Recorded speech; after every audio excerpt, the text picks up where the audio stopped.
在之前的影片呢，我们已经有聊过什么是无为的门槛以及收割法则。那现在是时候为这些准备好扬升的灵魂来呈现，如果我们锚定在爱与合一的无为意识之后，它的实相场景是长什么样子。所以今天我想要用三维的语言，试着来描绘在维度提升之后的无为新地球。究竟这个美好的世界到底是怎么运作的？那人们又是如何在这个美好的世界里面生活呢？嗨，大家好，我是朵娜，欢迎回来我们的频道。在影片正式开始之前呢，我想要先真诚的感谢每一位来参与2025年末峰场引导会的灵魂家人，因为你们的频率参与以及贡献，我们不仅完成了我们自身的清平释放以及再启动，我们更共同的为地球母亲送出一波稳定而且和谐的能量流，而这一份集体的共振祝福，也将陪伴我们一起迈入2026的新地球时间线。目前呢，本次的引导会的录影回放已经放置在我们的学习平台当中，所以如果你是当日报名 VIP 的参与者，但是因为你因故无法到现场，或者是你想要再一次的重新进入这个神圣的仪式场域，那么随时欢迎你们进到学习平台当中重播回放，重新与那一刻的频率对齐共振还有穿越。那下一场的引导会呢，预计会是在2026年的3月到4月之间去展开。那到时候我们将会有全新的意图设定以及频率任务，也会在这个频道还有社团当中同步的公告。如果你期待下一次的共振的话，欢迎你订阅这个频道并开启小铃铛，也可以加入我们的 FB 的社团。那所有的相关连结我会放在这个影片下方的置顶留言当中，如果你有兴趣的话，你可以把它点开来看。在结束了地球矩阵以及超越地球矩阵的时间线之后，那代表大家的灵魂已经完成了即兴的选择。所以我们现在要讨论的是那15%到20%用行动、用语言、用意图坚定的在每一次的选择当中选择了正面即兴的这一群意识合一的灵魂们。现在是时候来看看你们所创造的新地球了。那在这里呢，我想要再次的提醒观看这支影片的观众，五维新地球不是一个你可以去的地方，五维新地球它是在你每一次的三维震荡的事件当中，你不断的坚定的选择正面即兴，也就是服务他人大于51%的意识纯度的灵魂所共同创造的一个连贯的频率场域。在这个高频场域当中，个体的意志跟集体的意志是完全对齐的，所以运作机制它不再是竞争，而是共振。如果影片看到这边，你开始感到很疑惑，或是对我现在说的内容感到非常的陌生，或是完全不明白的话，那么我诚挚的邀请你先回头去看完地球矩阵还有超越地球矩阵系列的影片，再回来衔接这一支影片，这样有助于我们大脑的认知还有我们的灵魂记忆。本频道是为了爱、真实与创造而存在的空间，我的灵魂任务是作为一个纯净的管道，传递来自源头的频率。这里的每一支影片还有标题都是我顺流灵感而生的创造，并非为了讨好集体意识，也不受流量或是收益的驱动。我存在于此，不为教导，而是为了与你们共振。愿每一位来到这里的灵魂都能透过我的声音唤醒内在的主权，不投射，不依赖，拿回自己的力量，并以慈悲的视角看向这个世界。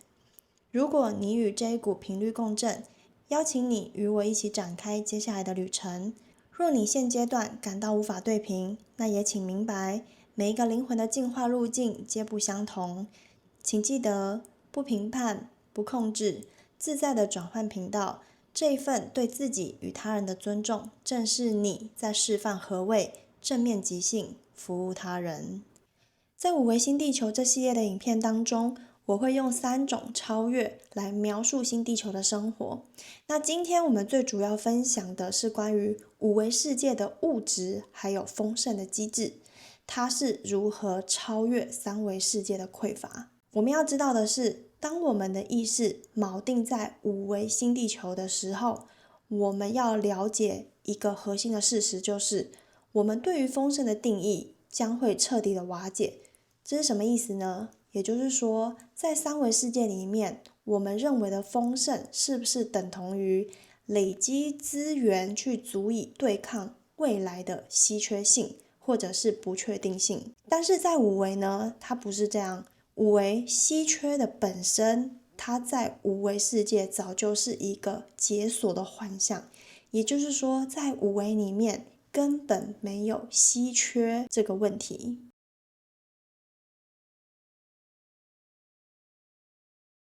首先呢，我们来谈谈金钱这件事情。金钱它不是邪恶的，它只是在3、4维稀缺法则当中最直接的能量投射。所以金钱的本质呢，它会去跟债务还有分离这种契约来做挂钩。所以呢，我们在这个旧世界，我们为了要获取金钱，我们就必须要竞争，对不对？或者是我们为了要拥有或是囤积更多的金钱，我们也许就必须要排斥他人。所以金钱在3、4维的存在，它其实只是一种为了去量化或者是控制有限资源的一种状态呈现。但是你们知道吗？当集体意识只要达到了51%服务他人纯度的这样子的状态下，我们对宇宙的无限性的知晓，它就会变成一个主流意识。这是什么意思呢？就是说，当我们的意识到达某一个维度的时候，我们就会理解，在这个宇宙当中，所有的一切都不会是匮乏的，因为宇宙是无限的存在。所以当我们的意识去锚定在这种一切都是充足的场域当中的时候，所有依赖稀缺性的能量契约自然而然的就会失效。那这个金钱的控制系统也会因为我们已经没有意识去投注它，给它能量运转，所以它失去了能量共振的基础而停止运作。所以呢，在5维的新地球里面，金钱的这种契约，它既没有必要，而且也不会再有效。所以事实上，在这个新地球当中，金钱它不是被革命推翻的，它其实是在一个高频的意识当中被光解了，或者你可以说它就是失效了，不再运作了。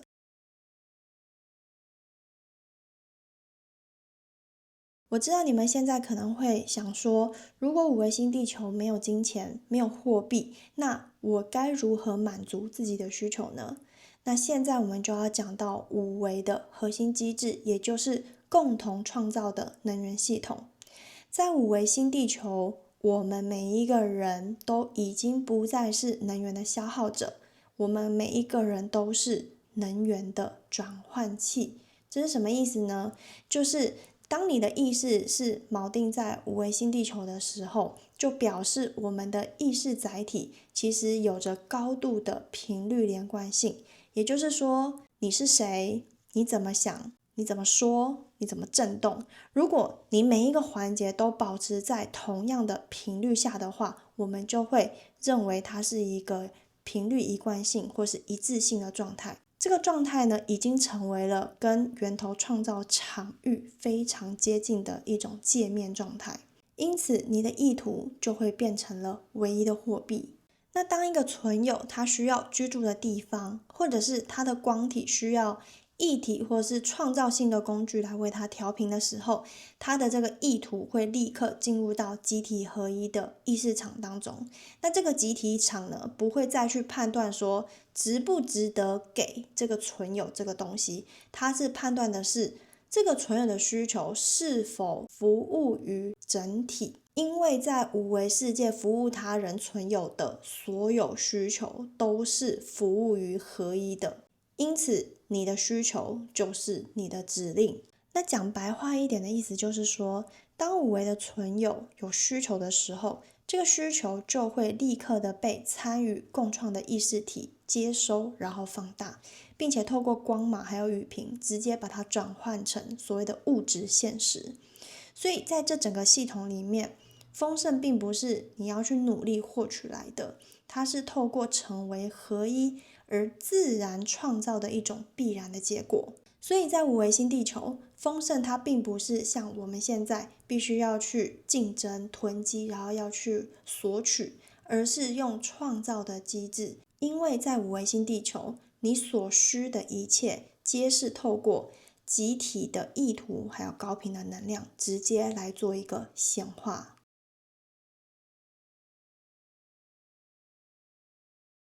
你们知道吗？从三四维转换到五维，最深刻的转变就是无条件的给予。在五维的矩阵当中，所谓的交换已经不再是你给我，我给你这种三维的交易模式。五维的意识体，它不管是创造、服务或是给予任何资源的时候，仅仅是因为它在做这个行动的本身，就为它带来了纯粹的喜悦。所以你们可以想象，当这个五维的意识体，他们所创造出来的东西，服务了集体的某一个需求的时候，他们的灵魂立刻获得了最高层次的满足，那对他们来说就是最高层次的报酬。所以在五维新地球，资源的流动已经不是在以价值来定义了，也就是说，这个房子多少钱，这个物品多少钱，而是基于需求还有服务之间的频率流动。所以如果有人需要我们的专长或是天赋的时候，我们就会带着最高的喜悦去完成、去显化，因为我们清楚的知道，我们对于个体的服务就等同于对于集体能量场域的一种奉献。所以如果我要用三维的语言来说明，我会说，五维的新地球，你给出去的其实就是你收回来的，你服务的东西就是你丰盛的泉源。这个是超越金钱，然后也是超越现在三维的稀缺性，它是充满无限的光还有爱的循环的作业方式。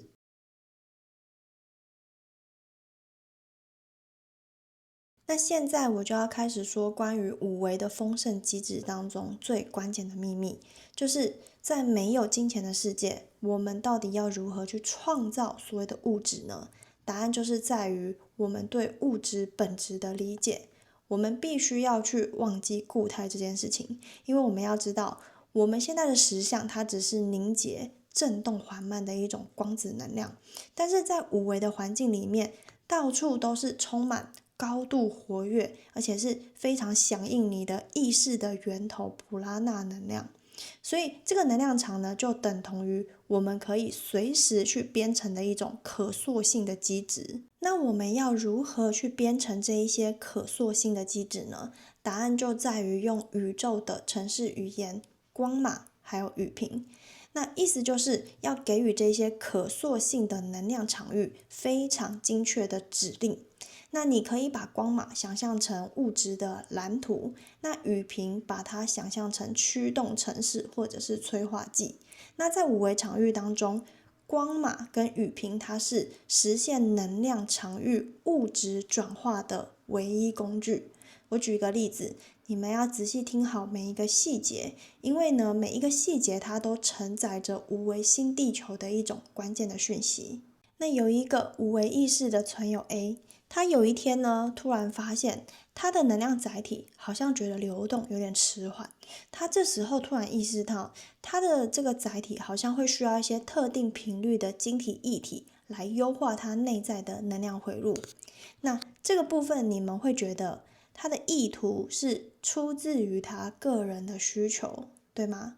但是你们知道吗？这个存有 A 的这个需求完全是出自于服务自身载体，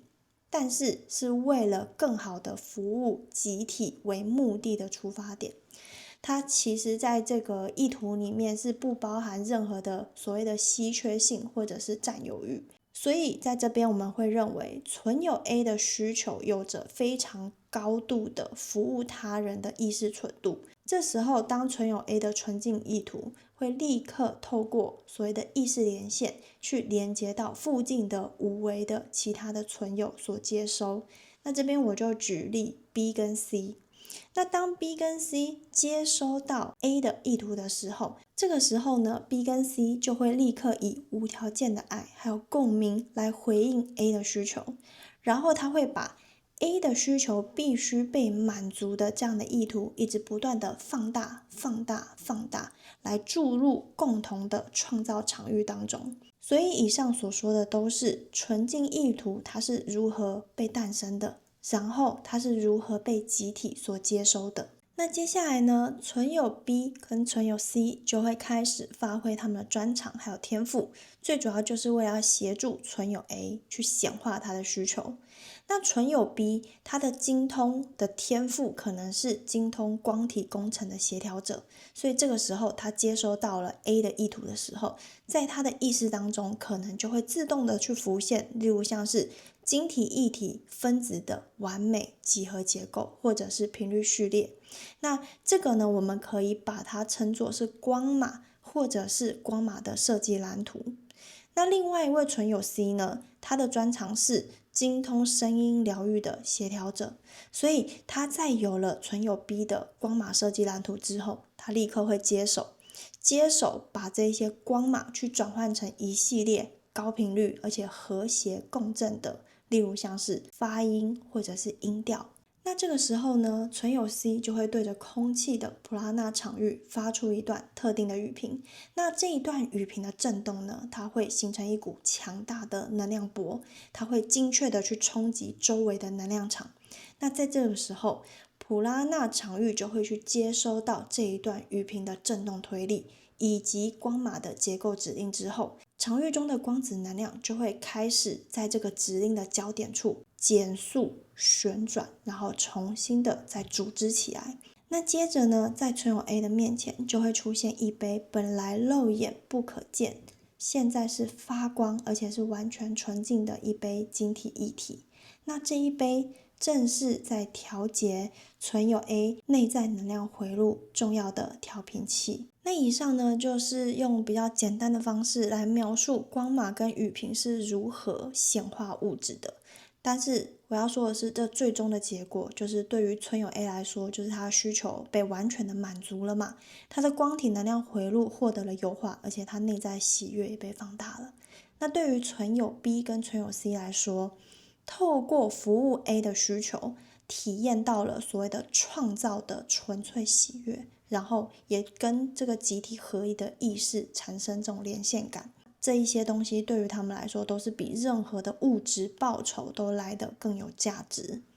那对于集体来说呢，这个场域的服务他人的这个频率，因为被这个无条件的给予还有创造的循环更进一步的被强化，而且被稳固了。那这个简单的例子呢，也是在说明五维实相的日常运作，它包含了3个层面。第一个就是意图纯净，第二个过程很高效，第三个结果非常和谐。在整个系统当中，你的意图纯度越高，集体的连贯性就会越强，然后你的显化速度就会越快，品质也会越完美。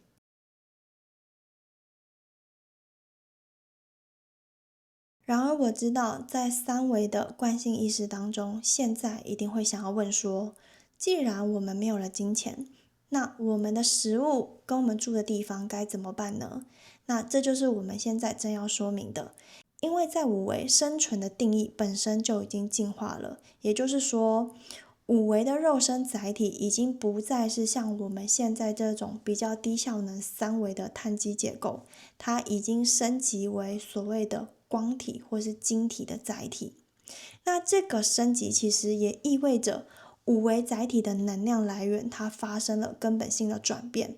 因为5维的意识体已经不再需要依赖那些比较沉重的碳基燃料，也就是我们现在所吃的食物。因此呢，进食对于5维意识体来说，那个不是生存的义务，而是一种艺术，或者是为了一种感官的愉悦而去选择进食。真正的五维意识体所需要摄取的是能够去微调他们意识频率的，例如像是高频的晶体水晶或者是水晶果实。他们吃这些并不是为了要避免死亡或者是饥饿，而是为了做意识调频。那接下来呢，我想要说明一下居住地。那在三维世界，我们都知道所谓的居住地，它的用途是为了要去防御外界，或者是要去区分财产的一个占有物，对吗？所以它是与安全、稀缺性，然后还有跟贷款是紧密连结的。但是在五维，你们知道吗？因为他们那些意识体已经掌握了什么叫做共同创造的机制，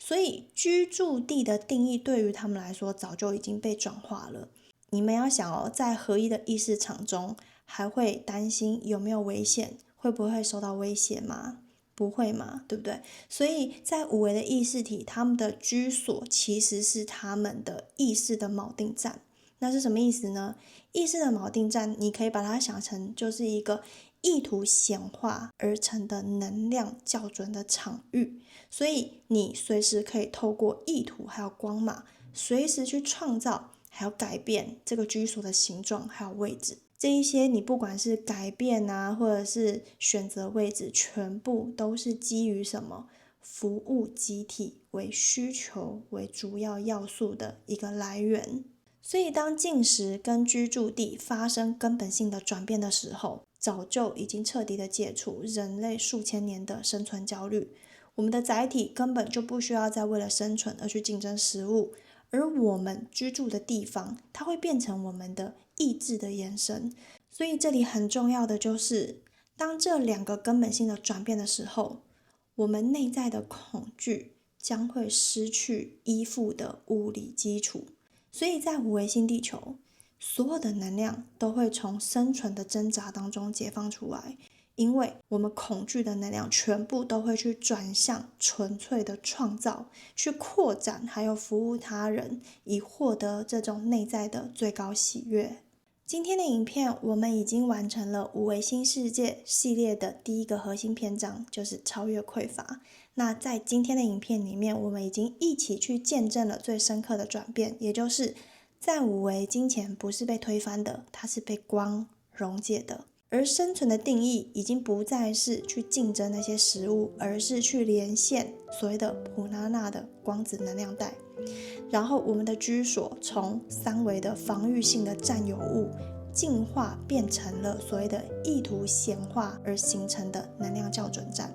所以请你们要记住，这一切的关键都在于什么？在于你的意图必须是纯净的，而且是连贯性的服务于合一。